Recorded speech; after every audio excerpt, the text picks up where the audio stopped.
like to thank the organizers for inviting me to this event. I had a chance to see the schedule of speakers. They are quite an illustrious group, very learned from all over the world, and especially from India. So it's a pleasure to be here. Thank you so much for this opportunity, to the organizers and respected guests who are present there today.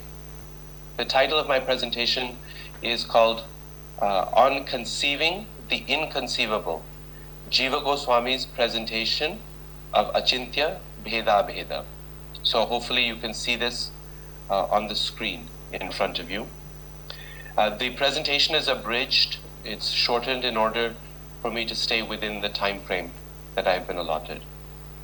So just to introduce myself, my name is Professor Ravi M. Gupta. I'm head of the Department of History, Religious Studies, and Classics, 3 faculties at Utah State University in the state of Utah, in the city of Logan, here in the United States. I also serve as the Charles Redd Professor of Religious Studies. In the history of theistic Vedanta, one can observe 2 opposing forces constantly at play with each other: unification and separation of the Lord and His creation. Vedantic writers ensure that the world has no existence separate from the Lord, and then they take care to distance the two so as to not compromise His perfection. They emphasize the Lord's role as the efficient and substantive cause of the world, while insisting that its fluctuations and miseries have nothing to do with Him. On the basis of scripture, they establish that the world consists of Brahman and that the world proceeds out of Brahman. This constant struggle between unity and difference that characterizes the search into ultimate reality has been regarded by Chaitanya Vaishnavas as characteristic of the very nature of that reality. The Supreme Lord Bhagavan and His creation are closely related, like fire is to light, or the sun to its rays. The creation and its inhabitants are the energy, Shakti, of the Lord, and the relationship between Bhagavan and His energies is Bheda-bheda, simultaneous difference and non-difference. The simultaneous existence of both opposites is inconceivable to the human mind, and so the relation of Bheda-bheda is called Achintya, inconceivable. In this essay, we will examine the Chaitanya Vaishnava doctrine of Acintya-bhedābheda as it is presented in the writings of the 16th century philosopher JīvaGosvāmī. We will pay special attention to the concept of Achintya, for it lies at the heart of Chaitanya Vaishnava Vedanta. The analogy of fire and its light is used repeatedly in JīvaGosvāmī's writings and in Chaitanya Vaishnava texts in general. First and foremost, the analogy is used to argue for the innate, svabhavika nature of Bhagavan Shakti. Just as fire and its radiance are invariably coexistent, and radiance emanates from fire without any extraneous endeavor on the fire's part, so the Shakti of the Lord is inseparable from the Lord and proceeds from Him as a result of His own nature. In JīvaGosvāmī's writings, we find a persistent emphasis on the naturalness of the Lord Shakti. For His concern here, even more than in the threefold Godhead doctrine, is to preserve the unity and simplicity of the Supreme. The most important scriptural proof text in this regard comes from the Shvetashvatara Upanishad, which says, "It is known that His Shakti is supreme, manifold, and part of His very nature." This is the verse, "Natasya karyam karanam cha vidyate," that one. Just as Ramanuja argued that the body is included in the self, JīvaGosvāmī reminds us that any concept of Bhagavan must include His Shakti. Once Bhagavan and His Shakti have been so intimately associated, the Vedantist is immediately faced with the problem of the world and its vagaries. Surely this material world of change and suffering cannot be included within the immutable and blissful Brahman. How can a pure and transcendent entity produce or even be associated with something that is so opposite its nature? Of course, Vedantic thinkers in general reject the Sankhya notion that an effect must be of the same nature as its cause. Our analogy proves useful here as well. The light of a fire does not possess many of the attributes of fire, such as the power to burn or provide warmth. Still, the question remains as to the locus of the phenomenal world, since too much proximity with Brahman would undermine his perfection. And so, after the initial unification of Bhagavan and his Shaktis, they must be distanced again.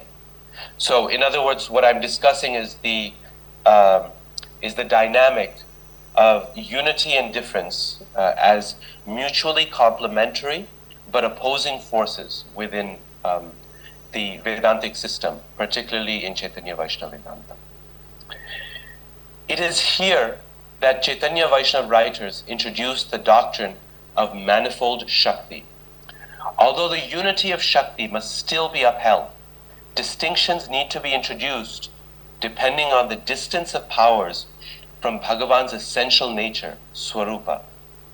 Again, using the Vishnu Purana as their source text, Gaudiya theologians have divided Shakti into three parts: internal, antaranga; external, bahiranga; and marginal, tatastha, or on the verge.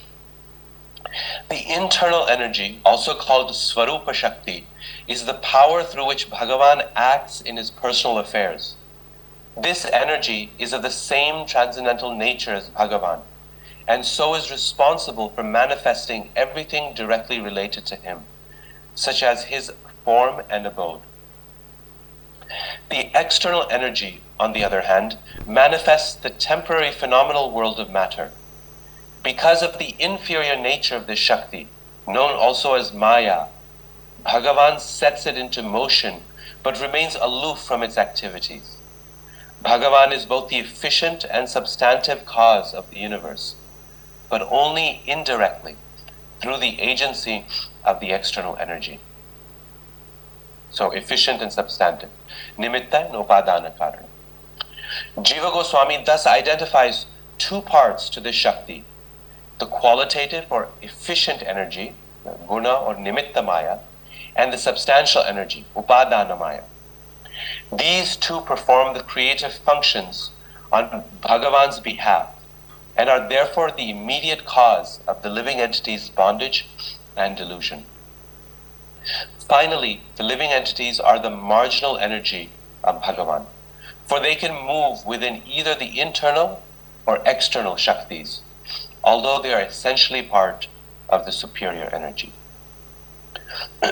Now, the analogy of fire and its light ceases to be useful at this point, since it does not provide much scope for introducing degrees of difference between an object and its powers. Instead, JīvaGosvāmī shifts to the analogy of the sun and its splendor.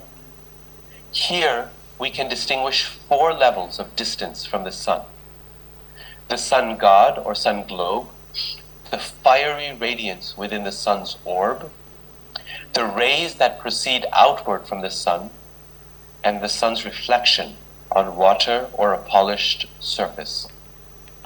The sun god is like the Lord himself in his original form, Swarupa, Bhagavan Krishna, the very source of all Shaktis. The powerful radiance most closely associated with him is the internal energy, Antaranga Shakti, by which all the opulence of his realm, Vaikuntha, is manifested. The living entities, on the other hand, are like the sun's rays.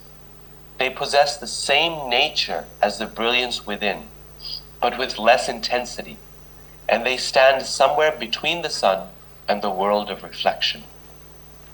The sun's reflection, with its multicolors and shapes, is the external energy, the world of matter.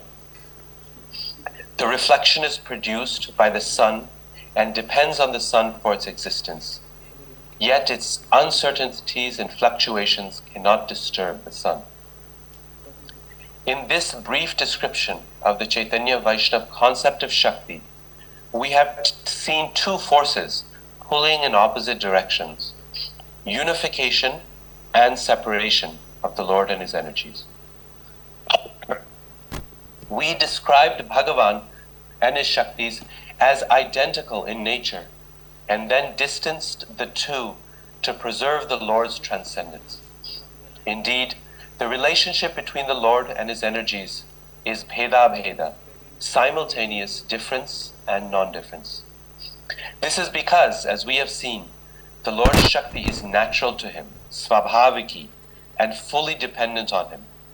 At the same time, a comfortable distance between them must be maintained, so as to not impinge upon the Lord's transcendence. So this struggle between unity and difference is something that every Vedantacharya has to resolve in one way or the other.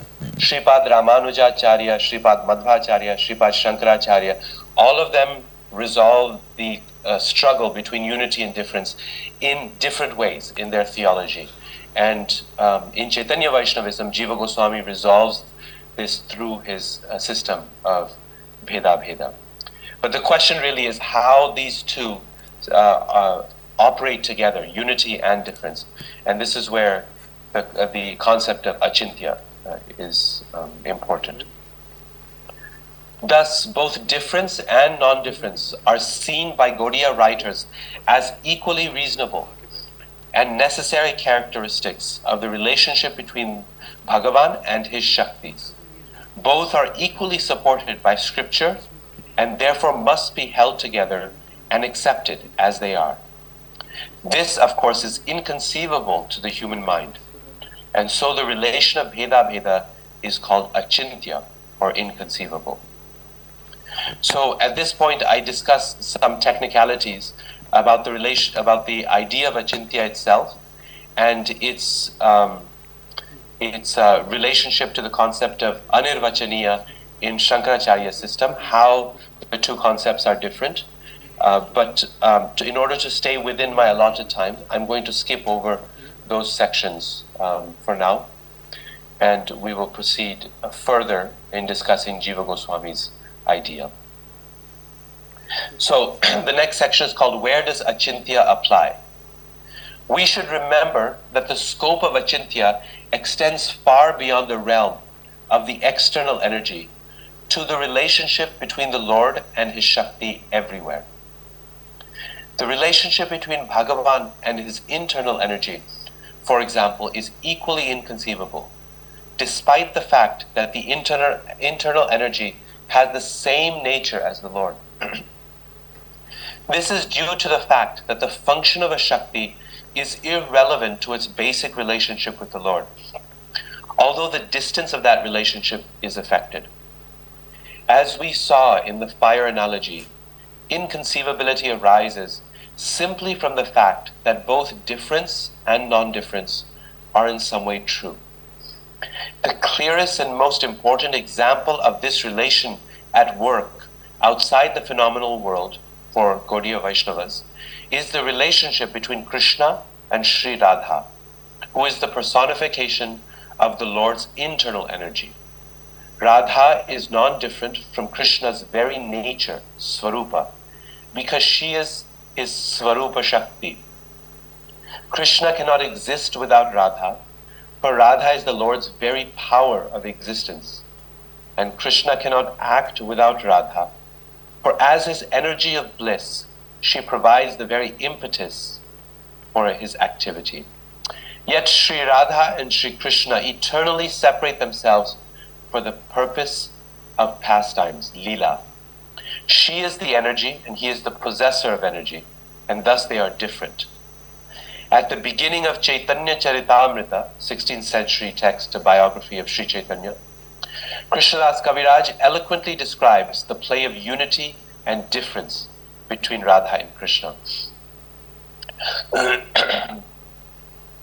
Radha is the transformation of Krishna's love, he says, and his energy of bliss. Therefore, although Radha and Krishna are one person, they have taken different bodies in the world from the beginning. Now the two have again united and appeared as Chaitanya. I bow down to that Chaitanya who is Krishna himself, adorned with the sentiment and luster of Sri Radha. Unquote. This verse epitomizes the mood and impetus behind Bheda-bheda in Chaitanya Vaishnavism. How an eternal unity can exist as an eternal duality and then reunite again is truly inconceivable. Yet for the Gaudiyas, this is the view of scripture and a matter of personal experience in the person of Sri Chaitanya. It is the very nature of the Supreme. The mystery of simultaneous difference and non-difference is embedded in every aspect of divinity. At this point, I'll talk a little bit about how Acintya is, this relationship of Acintya-bhedābheda may be present in the relationship of objects in general within this world, not just in relation to Bhagavan and his Shakti. It's a technical discussion that we will move ahead for now. Another way in which Acintya applies to Bhagavan's Shakti is in their function or operation. The Lord's energies are inconceivable because they are inconceivable in their working. They produce wondrous creations, accomplish Herculean tasks, and display endless variety. This seems to be a usage of Acintya that is very different from what we have been exploring so far. Indeed, in Chaitanyite literature, Acintya is used much more often to describe the workings of Bhagavan's Shakti than to describe the relation between them. A survey of the Chaitanya Charitamrita reveals that around 90% of references to inconceivable energy, Achintya Shakti or Achintya Prabhava, have to do with the Lord's ability to perform wonderful feats and display mutually contradictory qualities.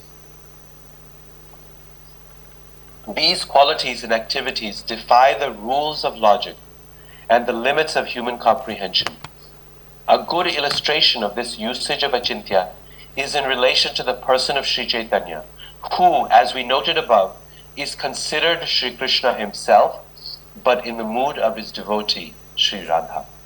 Krishnadas Kaviraj makes note of this paradox. I quote, "Thus the Lord himself accepts the sentiment of the cowherd maidens, gopis, and addresses Krishna, O Lord of my life. He, or Sri Chaitanya, is Krishna, but he is also a gopi. This is a great contradiction. The inconceivable character of the Lord is very difficult to comprehend. One should not apply logic or have doubts in this regard. It is the inconceivable Shakti of Krishna. This is my verdict. The pastimes of Krishna Chaitanya are inconceivable and amazing. Wonderful is his mood. Wonderful are his qualities. Wonderful is his behavior. That sinful person who does not accept this due to logic alone will cook in the Kumbhipaka hell. For him, there is no deliverance." Krishnadas next quotes a verse from the Mahabharata that is used by both Rupa Goswami and Jiva Goswami to explain the concept of Acintya. Quote, "Indeed, one should not apply logic to those things that are inconceivable. The characteristic of the inconceivable is that it is beyond the material elements. The transcendental, non-material nature of inconceivability makes it an attribute that can be properly applied only to Bhagavan." Finally, I want to conclude. There are two applications of inconceivability in Chaitanya Vaishnavism. One, to describe the relation between Bhagavan and his Shaktis, and the other to describe the operation of those Shaktis. So I'll repeat this sentence because this is the heart of the point I would like to make. That there are two applications of inconceivability in Chaitanya Vaishnavism. One is to describe the relation between Bhagavan and his Shaktis, and the other is to describe the operation of those Shaktis. The two usages are quite different, for there is no entailment from one to the other. They work together, however, in pointing to the greatness of Bhagavan. Indeed, the definition of Bhagavan given by JīvaGosvāmī at the beginning of the Bhagavad Sandarbha comfortably holds together the different meanings of Acintya. Quote, Bhagavan possesses inconceivable, multifarious, and unlimited energies that are of his own nature, and he is the ocean of unlimited, mutually contradictory qualities, such that in him both the attribute and the possessor of attributes, the lack of differences and the varieties of difference, formlessness and form, pervasiveness and centrality, all are true. It is the very nature of the Supreme to bestow truth or reality on all that is related to him, since he is the single ultimate resting place of everything, and the varieties of existence are endless. We are sure to find endless, incompatible truths at rest in him. This diversity leads to the defeat of mental abilities, but also to the possibility of endless relationship between the soul and Bhagavan. Indeed, for followers of Sri Chaitanya, the concept of Acintya-bhedābheda lies at the very heart of bhakti itself. Professor Graham Schweig puts it well, I quote, the synthesis of unity and diversity in its most evolved and exalted form is indicated in the Sanskrit word bhakti. Bhakti derives from the verbal root bhaj, meaning to share and to divide. In the relationship between God and the soul, there is difference, bheda, by virtue of the individuality which each maintains eternally. Simultaneously, there is always a sharing or oneness, abheda, between the soul and God. Bhakti is based on the principle of sacred harmony, which simultaneous difference and oneness, individuality and union alone can achieve. So that is the heart of my presentation. I'd like to thank you again for this opportunity to be present here with you. I'm sorry I'm not there in the auditorium. It would be wonderful to connect with you individually. But if anyone has any questions or comments, I'm happy to communicate with them individually. They can write to me by visiting the website of my university, and my email address will be posted there. Thank you again to the organizers for inviting me, and to all the distinguished guests who are present here.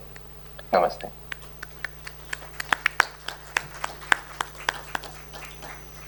Thank you so much, Professor Ravi M. Gupta ji, for your such a scholarly paper.